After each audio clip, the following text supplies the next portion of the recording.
Okay, so discuss natin 'tong problem sa strength of materials, 'no? The pump operates using the motor that has a power of 85 watts.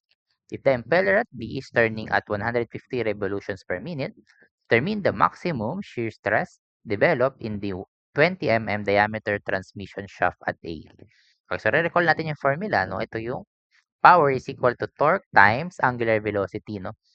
Okay, so diyan muna tayo mag-i-start, no? Kasi kailangan natin kunin yung torque na T para makuha natin yung maximum shear stress, no?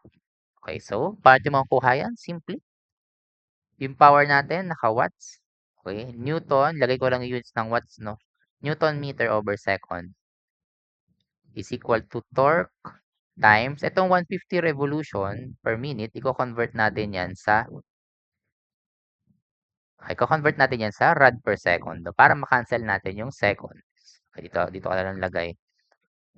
Okay, ang 1 revolution natin, di ba, that's 2 pi, tama? Okay, then ang 1 minute natin ay 60 seconds.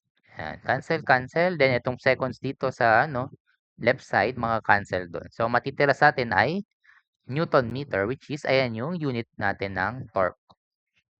Okay, so T natin, yan. So input lang yan sa calcu, no?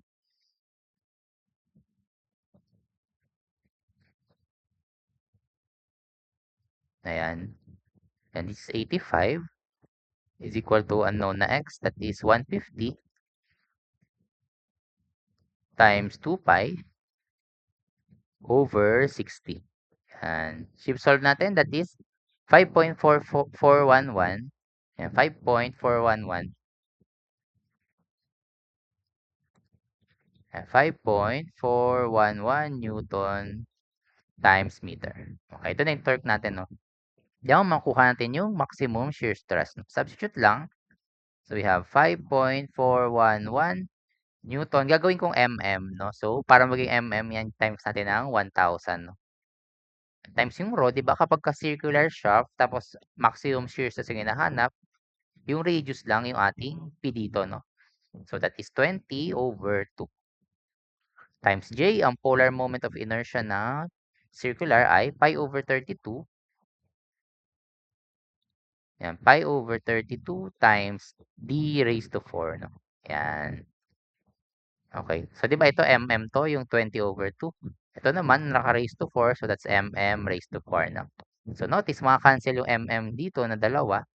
Itong raised to 4, magiging squared na lang. So, ang ating unit ay Newton per squared. Okay, di ba ang Newton per squared, that is MPa, no? Ayan, megapascal. So now, input na lang natin yan ulit sa calcu, no?